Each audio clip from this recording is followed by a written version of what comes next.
Je m'appelle Célestine Vaudreuil, j'ai 78 ans, des mains qui tremblent légèrement depuis l'hiver dernier, et une mémoire qui conserve chaque humiliation avec la précision d'un horloger suisse. Les gens qui me regardent dans la rue voient une vieille femme aux cheveux blancs coiffée en chignon bas, avec un manteau beige trop large pour ses épaules et des chaussures orthopédiques couleur noisette. Ils ne voient pas autre chose, parce qu'ils ne cherchent pas autre chose. C'est ainsi que le monde fonctionne avec les femmes de mon âge. On nous efface progressivement, comme on efface au chiffon les initiales gravées dans la buée d'une fenêtre. Rapide, sans violence apparente, sans laisser de traces. Rodolphe Vaudreuil, mon mari depuis 43 ans, avait perfectionné cet effacement jusqu'à en faire un art discret. Il n'avait pas toujours été ainsi. Dans notre jeunesse, à Lyon, il était l'homme aux idées trop grandes pour ses poches, celui qui riait trop fort dans les restaurants et commandait du vin pour toute la table sans consulter personne. Je l'avais aimé pour cette démesure, sans comprendre qu'elle n'était pas générosité, mais appétit. Il dévorait ce qui l'entourait, et pendant 4 décennies, il m'avait dévoré aussi, lentement, méthodiquement, avec le sourire d'un homme qui croit sincèrement qu'on lui appartient. Ce matin-là, un jeudi de novembre, avec une pluie fine qui griffait les vitres du salon de notre appartement du 7e arrondissement, Rodolphe avait réuni ses associés pour une rencontre qu'il qualifiait, avec sa pompe habituelle, de déjeuner stratégique. 7 hommes en costume, des hommes au nom que je connaissais par cœur sans jamais leur avoir vraiment parlé. Théobald Grunschläger, l'Alsacien aux lunettes dorées. Séverin Pontarlier, le petit nerveux qui cliquait son stylo sans cesse. Kwabena Asante Fiabor, l'associé ghanéen qui avait rejoint la société 3 ans plus tôt et dont Rodolphe imitait parfois l'accent en ma seule présence, pensant que cela ne comptait pas. Les 4 autres, je les connaissais moins, des visages polis, des poignées de main fermes, des regards qui glissaient sur moi comme l'eau sur la toile cirée. Rodolphe m'avait dit de servir le café à 10 heures précises. Sois présentable, Célestine. Pas ce gilet marron, mais quelque chose de discret. J'avais voulu lui faire remarquer que discret et présentable n'étaient pas synonymes, mais les 43 ans avaient appris à ma langue une certaine économie. Je m'étais habillée en silence, j'avais préparé le café en silence, j'avais chargé le plateau en silence. 8 tasses en porcelaine de Limoges, héritage de ma propre mère, la cafetière en argent que nous n'utilisions qu'en présence de gens importants, le petit sucrier en cristal que Rodolphe aimait montrer comme si c'était lui qui l'avait choisi. Le couloir entre la cuisine et le grand salon mesurait 7 mètres. Je les avais comptés, ces mètres, un jour de solitude particulièrement creuse.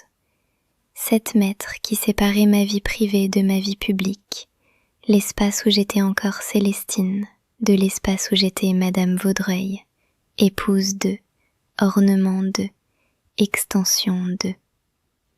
J'avais parcouru 6 de ces mètres sans incident. C'est le 7e qui m'a trahi.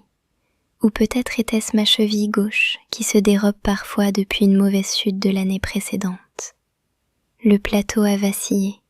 2 tasses ont glissé. Le café, noir et brûlant, s'est répandu sur la moquette claire du salon en une arabesquerie sombre qui ressemblait, je l'ai pensé dans un éclair d'absurdité, à la carte d'un pays que je n'aurais jamais visité. Le silence a duré exactement 2 secondes. Puis Rodolphe s'est levé. Je ne décrirai pas le son de sa voix dans ces moments-là, parce que je l'ai entendu trop souvent et que chaque description l'amplifierait indûment. Je dirais seulement que sa voix, quand la colère le prenait, perdait toute la rondeur mondaine qu'il cultivait si soigneusement et révélait quelque chose de plus ancien, de moins éduqué, de plus vrai.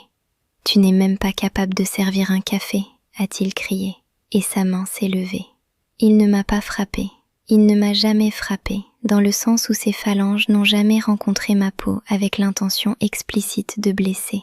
Mais sa main s'est levée et le geste contenait tout. La menace, l'habitude, la certitude absolue qu'il pouvait.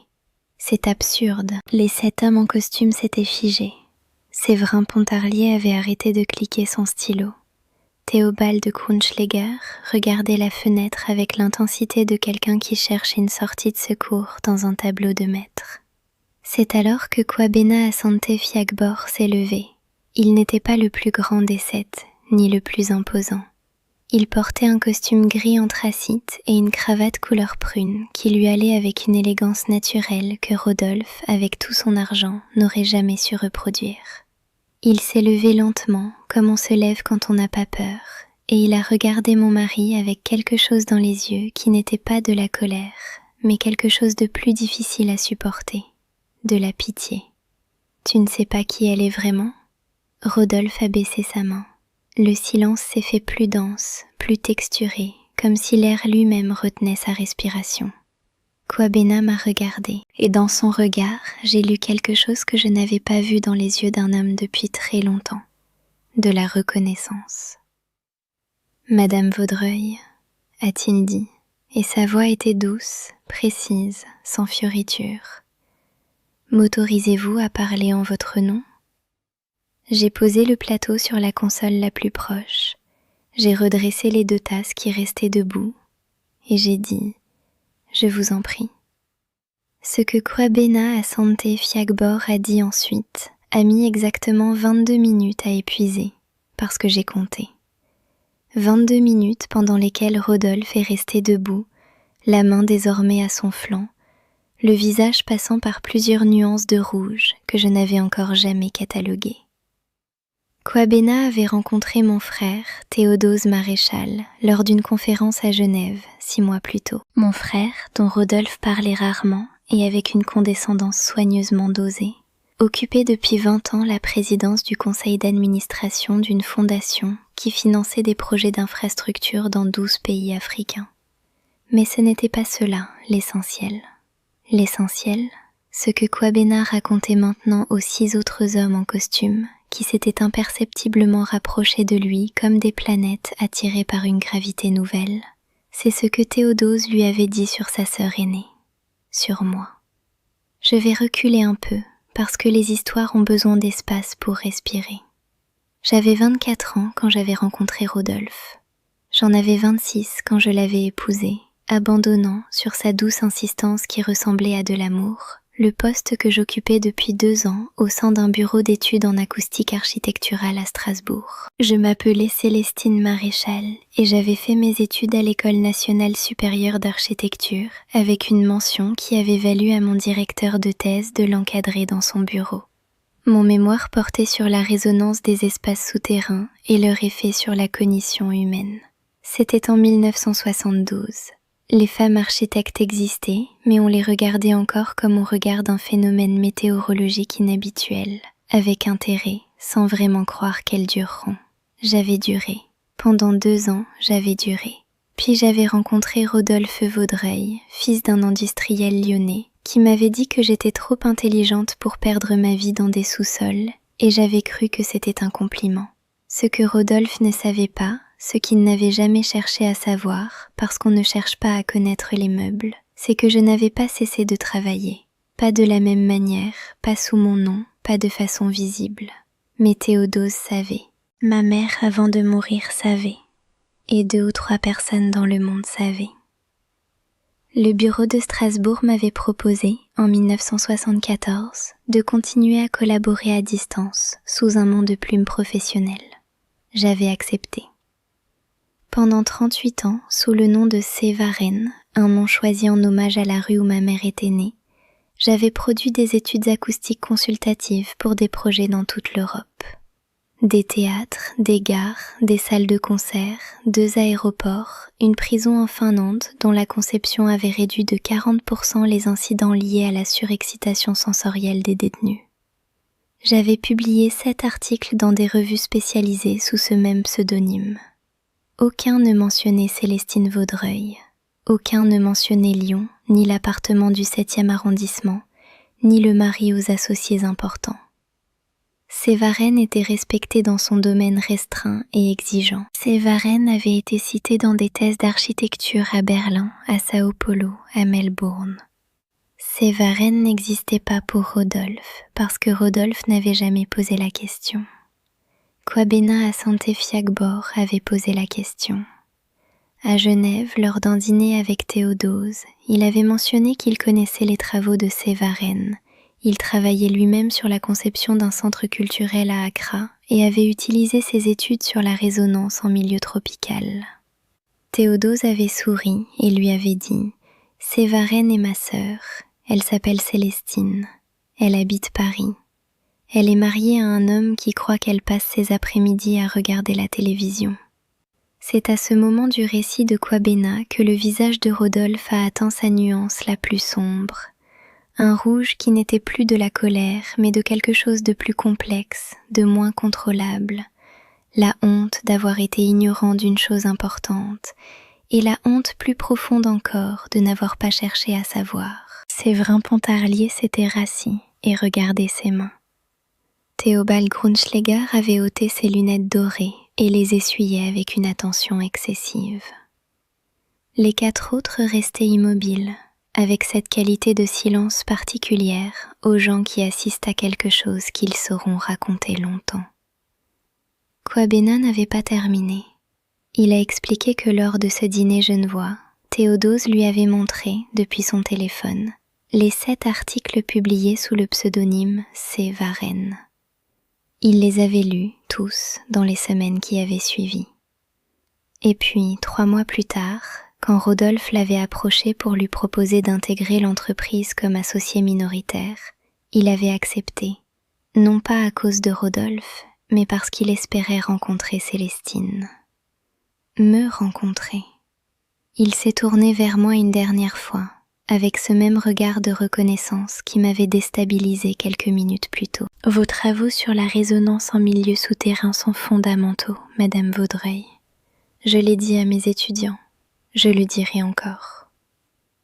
Je n'ai rien répondu, pas parce que je n'avais rien à dire, mais parce que certaines choses ne demandent pas de réponse. Elles demandent simplement à exister, le temps d'un instant, dans l'espace entre 2 personnes. Rodolphe a dit « Je ne savais pas ».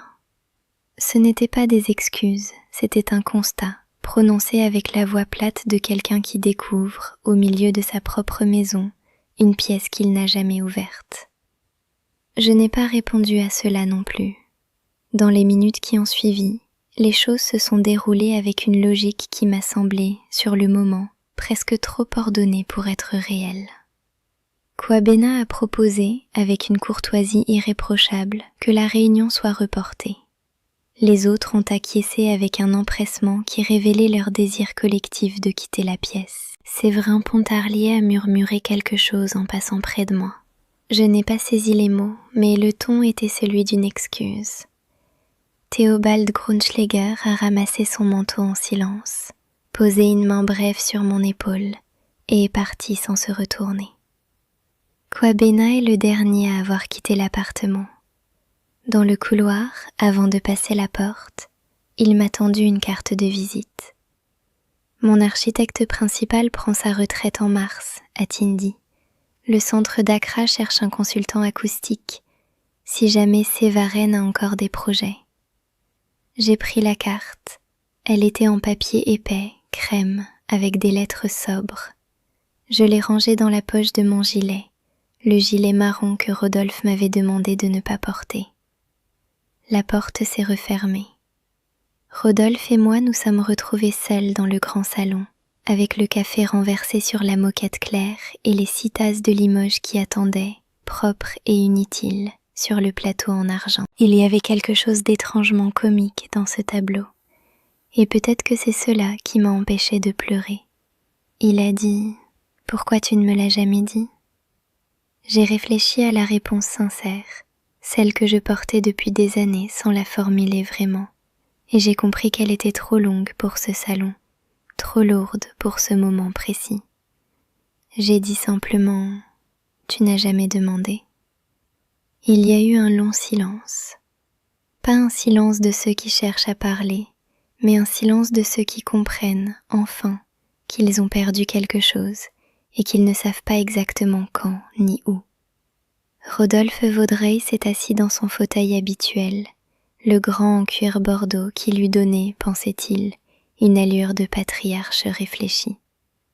Il avait l'air d'un homme plus petit que ses habitudes. Je l'ai regardé un moment, avec la curiosité distante de quelqu'un qui observe un animal qu'il a longtemps cru connaître et qui découvre soudain qu'il appartient à une espèce différente de celle qu'il croyait. Je suis allée chercher du papier absorbant dans la cuisine pour le café sur la moquette.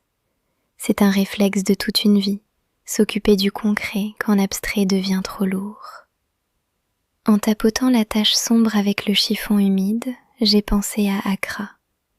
J'ai pensé à la résonance des espaces ouverts sous un ciel tropical, à la manière dont la chaleur modifie la propagation du son, à toutes les questions que je n'avais pas encore eu l'occasion d'explorer parce que les projets ne m'avaient pas amené là. J'avais 78 ans, ma cheville gauche se dérobait parfois, mes mains tremblaient légèrement depuis l'hiver dernier, et Sévarenne avait peut-être encore 1 ou 2 projets devant elle. La tache sur la moquette n'a pas disparu complètement. Il en reste une ombre pâle, presque invisible si on ne sait pas où regarder. Mais moi, je sais où regarder. J'ai toujours su où regarder. C'est peut-être la seule chose que 43 ans avec Rodolphe Vaudreuil n'ont pas réussi à m'ôter. La précision du regard, l'habitude de trouver ce qui reste quand on croit que tout a été effacé. J'ai glissé la main dans ma poche. Le carton épais de la carte de Kwabena était encore tiède de la chaleur de mes doigts. Dehors, la pluie fine avait cessé. La lumière de novembre, rare et oblique, traversait les vitres du salon et posait sur la moquette une géographie de clarté et d'ombre que j'aurais pu, si j'avais eu du papier sous la main, commencer à cartographier.